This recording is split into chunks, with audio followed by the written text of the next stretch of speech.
आयुष्याचा दोरा, तुटला आयुष्याचा दोरा, येर वाऊगा पसारा, टाकुनी फळती रांडा पोरी, अंती होती पाठी मोरी, अवघी सुखाची सांगाती, कोणी कामा नये अंती, टाकुनी फळती रांडा पोरी, अंती होती पाठी मोरी, चोखा म्हणे फजित खोर, माझे माझे म्हणे घर, टाकोनी पळती रांडा पोरी,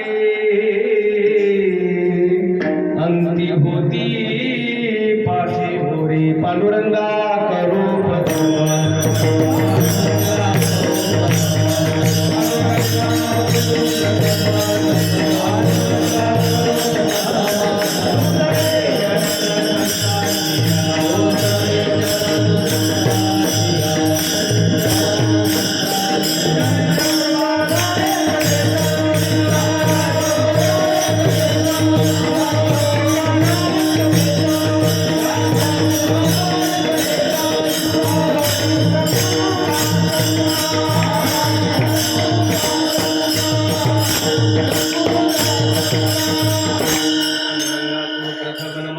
चरण संतांची त्यांचे कृपादानी कथेचा विस्तारू, बाबाजी सद्गुरु दास तुका, अलंकापुरी रम्य सिंहासनस्थं, दांभोर तेज स्मृतित प्रदेशं, विधींद्रादिदेवो सदा स्तूयमानं, समाधिस्थ मूर्तिं भजे ध्यानदेवम्, नमो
ज्ञानेश्वरा नम ज्ञानेश्वरा निवृत्ती उदारा सोपान देवा मुक्ताबाई नमो देवनी पावनी आद्यत्रय जननी देवाची जय हनुमान ज्ञान गुण सागर जय कवि सखी बोलो कवजागर रामदूता तुलित बलधामा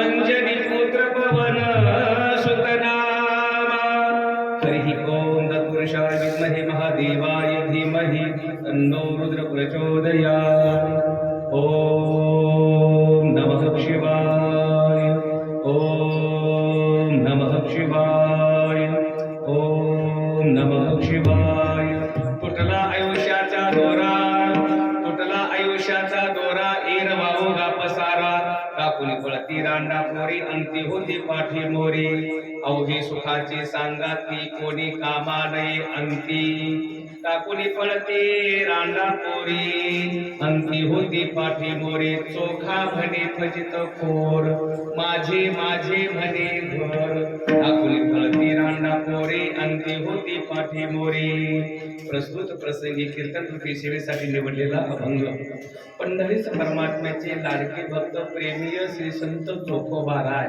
या अभंगाद्वारे देहाची इति कर्तव्याचा सांगतात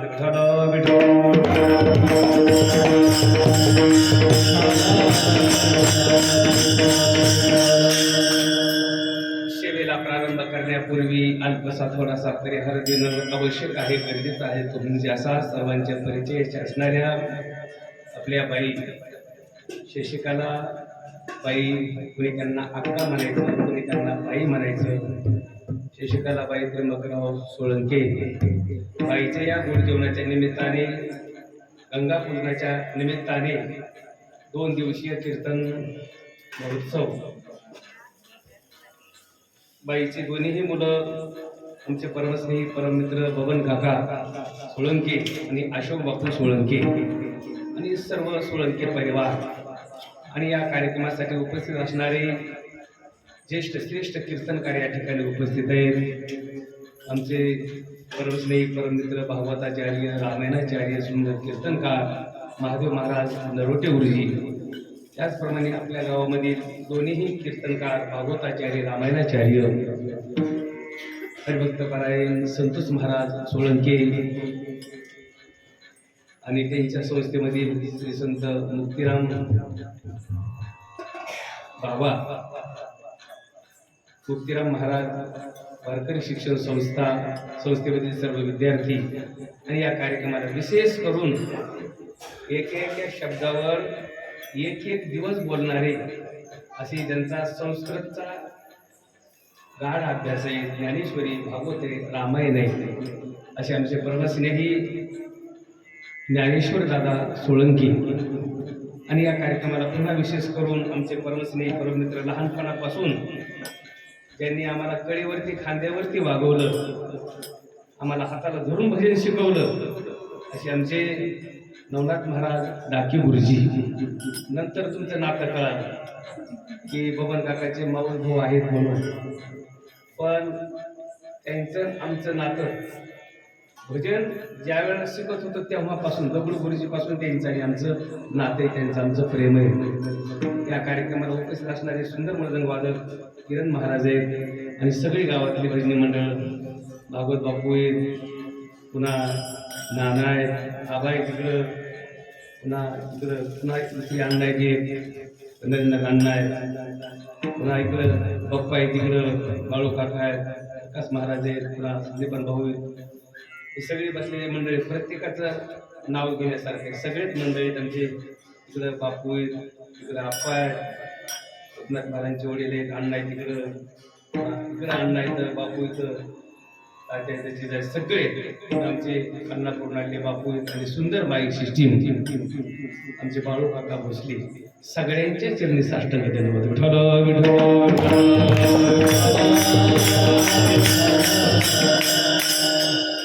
जे माझं बाप्पा आहेत, पुन्हा आमचे फपाळ पाटील म्हणतील तुला गाडीमध्ये आणायला मी, माझं नाव विसरतोच नाही. आमचे परमश्री परममित्र, लहानपणापासूनचे बालमित्र आमचे बाळासाहेब महाराज फपाळ पाटील हे या ठिकाणी विकासनामा वर्तमानपत्राचे संपादक. त्यांनी सगळ्याच पेपरचं काम केलेलं आहे. 10-20 वर्ष लोकमतचं काम केलं त्यांनी. त्यांच्या सगळ्याच पेपरला बातम्या असतात आणि स्वतः त्यांनी आता वर्तमानपत्र काढलेले. तुम्हालाही धन्यवाद. विठ्ठल विठ्ठल.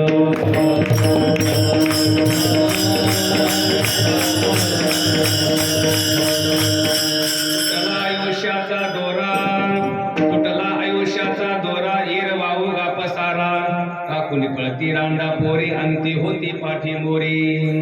आपण तुकोबाराचे अभंग ऐकले, नाथबाबाचे अभंग ऐकले, नामदेव महाराजचे अभंग ऐकले, पण काही मंडळी म्हणतील चोखोबारायचा अभंग आम्ही पहिल्यांदाच ऐकतो. कोण आहे चोखोबाराय? अयोनीज यांचा जन्म झाला ते चोखोबारा. दोघा तिघांचा अयोनीज जन्म झाला. श्री संत नामदेव महाराज, श्री संत कबीरदास महाराज आणि श्री संत चोखोबारा हे तिन्ही संत अयोनीज आहेत. ज्या वेळेला भगवान परमात्मा क्षीरसागरावर शयन करू लागले त्यावेळेला शुकाचार्य महाराज आहेत, उद्धव जवळ देवाच्या.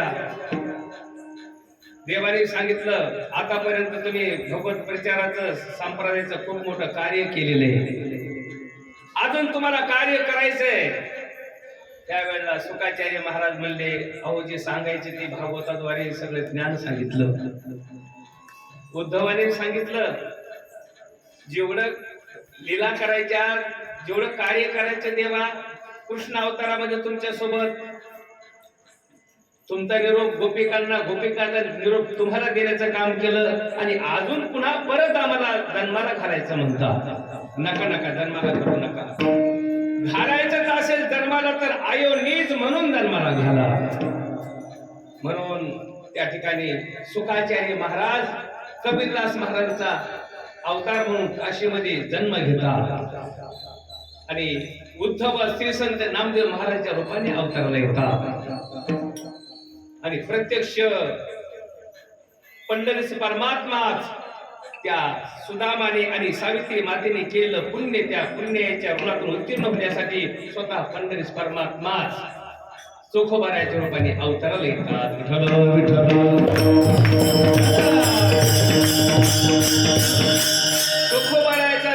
चोखोबाराच्या जन्माची कथा ज्यांचा अभंग घेतला 2 मिनिटात सांगण्याचा प्रयत्न करतो.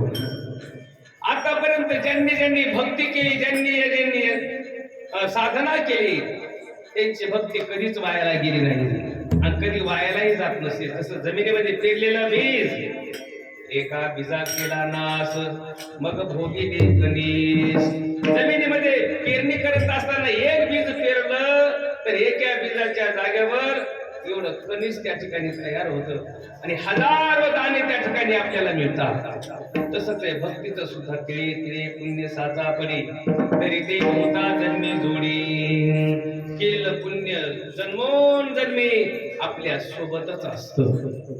त्या सुदामा नावाच्या पंढरीस परमात्म्याच्या भक्तानं आणि सावित्री मातेने केलेलं पुण्य एक दिवस फळाला आलं.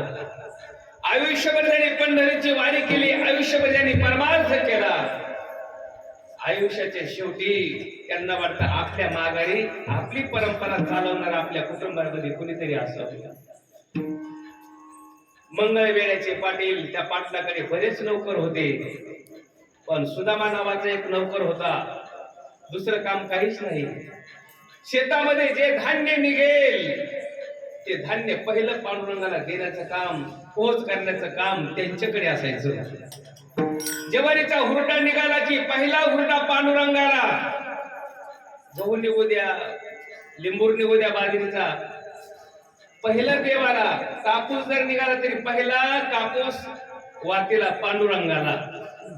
तसं आंबे होते दादा पाटलाकडे, आंबरे होती. वैशाख महिना होता, पाटलाचा नियम होता, जे बी धान्य देवाला द्यायचं, काय काय धान्य दिलंय, किती दिलंय ते मोजून देण्याचं काम आणि चिठ्ठीवर लिहून देण्याचं काम पाटील करायचं. 100 आंबे त्या पाटीमध्ये मोजून दिले पाटलाने आणि सुदामा आंब्याची पाटी घेऊन पंढरपूरला निघाला. पंढरपूरच्या जवळ जवळ आले. दोघं पती पत्नी एकमेकाशी बोलू लागले. आपण आहेत तोपर्यंत पांडुरंगाची सेवा होईल, पण आपण केल्यानंतर पांडुरंगाची सेवा कोण करणार? म्हणून दोघं बी रडू लागले. जे देवासाठी रडतात ते भाग्यवान आहे. माणसासाठी रडतात, पण जे देवासाठी रडतात ते भाग्यवान आहे. गोपिका देवासाठी रडत होत्या. तुम्ही पडलेल्या व्रज बाळी कोण त्या सांभाळी, नैनीच्या उदकाने भिजली धरणी. त्र्यंबक पंत ज्ञानोबारायाचे पूर्वज देवासाठी रडत होते. आणि जे देवासाठी रडतात देव त्यांच्यासाठी रडतो. सुदामा रडू लागला, सावित्री माता रडू लागल्या आणि दोघं बी एकमेकाचे डोळे पुसवू लागले. काय उपयोग आहे म्हणले आपण रडून? मुलबाळ नाही, संतती नाही, आपल्या माघारी आपली सेवा खंडित पडणार आहे. आपली कोण सेवा करणार आहे? आपण बोललेलं देव सगळं ऐकत असतो. मुंगीच्या पायातला आवाज सुद्धा देवापर्यंत जात असतो. मग तुम्ही आम्ही बोललेला आवाज देवापर्यंत जाईल का नाही? पण देवाला उद्देशून बोललेला आवाज, तोच आवाज देवापर्यंत जातो. प्रपंचाविषयी, संसाराविषयी बोललेलं हे आपल्याला इथं बोललेल्या माणसाला घरी ऐकायला जात नाही, आणि घरी बोललेला माणूस इथं आपल्याला ऐकायला येत नाही. पण देवासाठी जो उद्देशून बोलतो, प्रत्येक शब्द देव त्याचं ऐकत असतो. पंढरीस परमात्म्याने विटेवरून उडी मारली. रुक्मिणी आईसा विचारत होत्या, पांडुरंगा कुठे निघाला? म्हणले सुदामाकडे चालतोय. लहान मुलाचं रूप धारण केलं आणि ज्या झाडाखाली सुदामा आणि सावित्री माता बसलेले, त्या झाडाखाली जाऊन एका बाळाचं छोटस रूप घेऊन आंब्याच्या डालीतला एक आंबा खायला मागू लागलं ते बाळ. सावित्री माता म्हणू लागल्या, दिला असता एखादा आंबा बाळ, पण पाटलाने आंबे मोजून दिले. एखादा आंबा जर कमी भरला तर पाटील आम्हाला नोकरून काढून टाकतील. सुदामा म्हणला, आपलं लेकरू असतं तर दिला नसतास का? आपलं लेकरू असतं तर दिला नसतास का? म्हटल्याबरोबर लगेच पटकन आंबा काढला आणि त्या बाळाच्या हातामध्ये दिला. त्या बाळाने बी एकदाच आंबासाठी चुकून बघितला. बाळ म्हणतंय, आंबा लई आंबट आहे, नको नको नको, हा आंबा तुम्हाला घेऊन टाका. आज नाही पण पूर्वी उष्ट पाष्ट खाण्याची पद्धत होती. श्रीमंत माणसाच्या घरचं 2-2 दिवसाचं जेवण ते गरिबाने खायचं. तुकडे तेल मीठ चटणी लावून कुटके वाळून खायचे. बाळ आणीकडे आंबा आम्ही खाऊ. एकदाच त्या बाळाने आंबा चोखला आणि आम्ही खाऊ म्हणून पदरामध्ये बांधला. पदरामध्ये बांधून आले पांडुरंगाच्या समोर. ती आंब्याची पाटी ठेवली. पुजाऱ्याने सांगितलं, चिठ्ठी बघू द्या. एक आंबा मोडला, 99 आंबे भरले. एक आंबा कमी भरलाय, खोटं बोलायचं नाही. सावित्री मातेने सांगितलं, हो एक आंबा कमी आहे. एक बाळ भेटलं होतं आणि खूपच आग्रह केला म्हणून एक आंबा आम्ही त्या बाळाला दिला. त्याने सुद्धा खाल्ला नाही, त्याने सुद्धा आंबट आहे म्हणून परत दिला आणि तुम्ही माझ्या पदरामध्ये बांधून ठेवलाय. बघू द्या इकडे. पदर सोडला त्या ठिकाणी आणि असा पदर केला पांडुरंगाच्या समोर. मग काय म्हणत होते ते? पांडुरंगा देवा, एखादं मुलबाळ दिलं असतं, एखादी संतती दिली असती तर आमच्या माघारी पांडुरंगाची सेवा झाली असती, तुमची सेवा घडली असती. पण मुलबाळ नाही, संतती नाही, ते देवाने ऐकलं होतं. आणि त्या मनाचे मनोरथ, त्या जीवाचे मनोरथ पूर्ण करण्यासाठी भगवान परमात्म्याने त्या बाळाच्या रूपामध्ये जो आंबा चोखला होता, तो पदरामध्ये बांधून ठेवला होता, त्याच आंब्याच्या जागेवर एक बाळ निर्माण झालं, एक बाळ जन्माला आलं. आणि त्या बाळाचं नाव आहे चोखोबाराय. आंबा चोखला म्हणून त्या बाळाचं नाव चोखोबाराय. आणि ते चोखोबाराय तुम्हाला आम्हाला या अभंगामध्ये उपदेश करतात. तुला आयुष्याचा दोरा,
तुटला आयुष्याचा दोरा,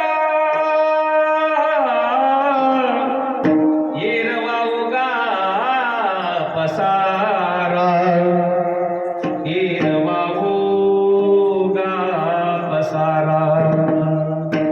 जसं दोऱ्याच्या रेळीमधून दोरा तुटल्यानंतर पुन्हा त्या रेळीला प्राप्त होत नाही, किंवा त्या जेवढ्या नद्या आहेत, गंगा आहे, समुद्राला गेल्यानंतर पुन्हा परत येत नाही.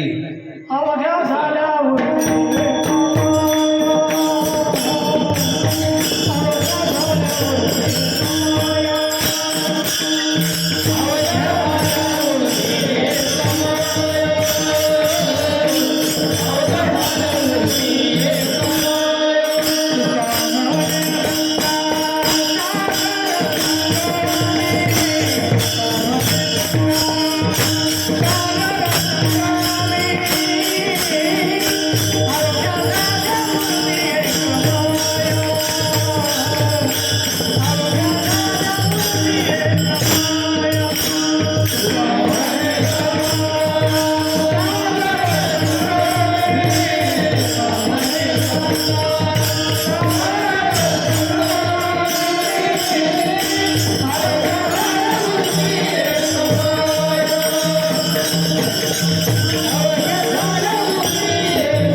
संगमी अवघ्या झाल्यावर मी एकमय.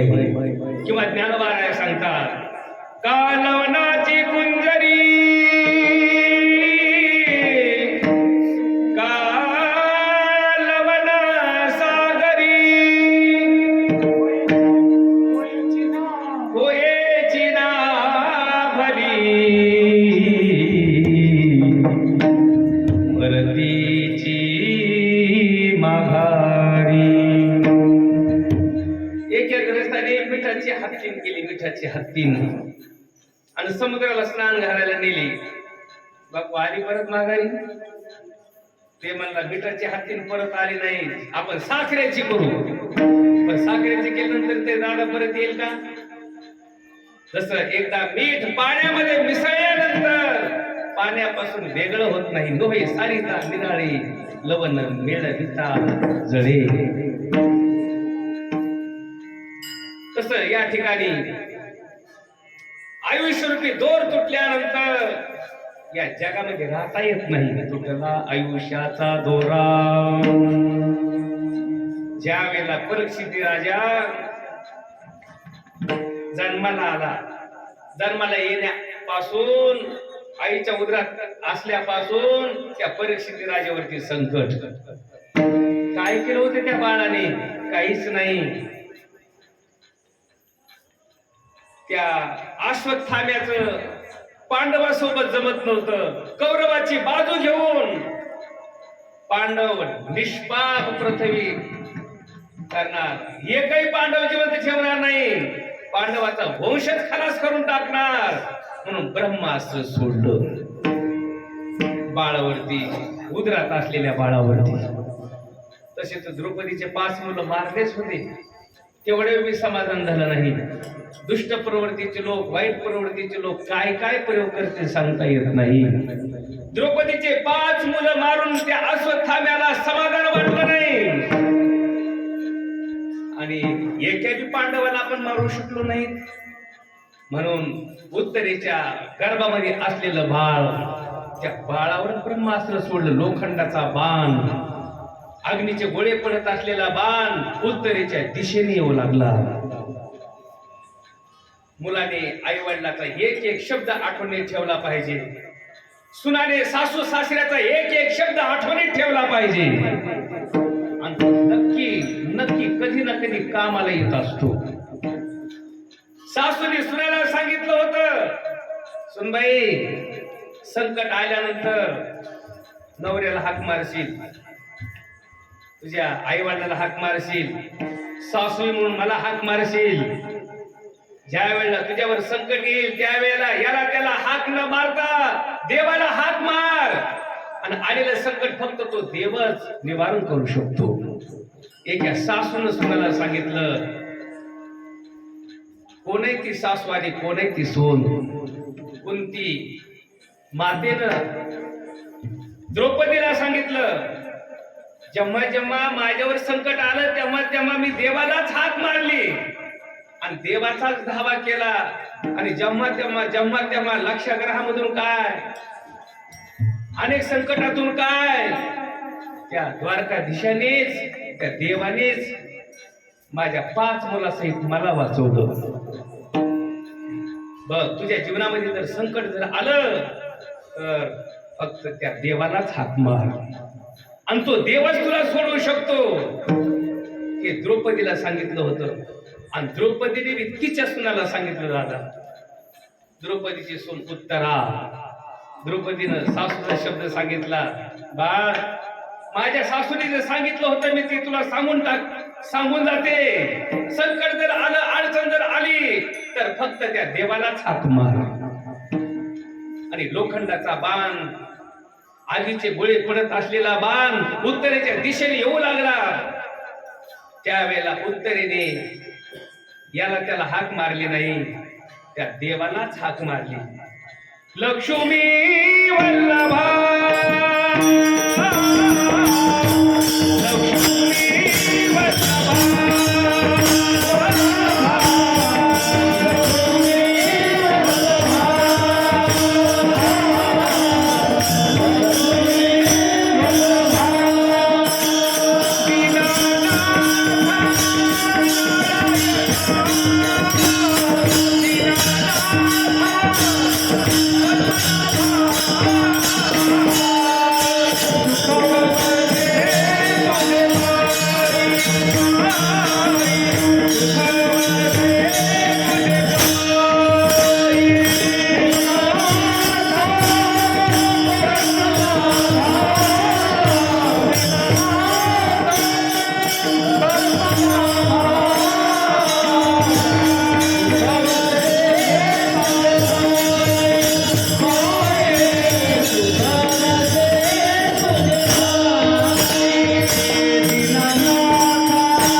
आ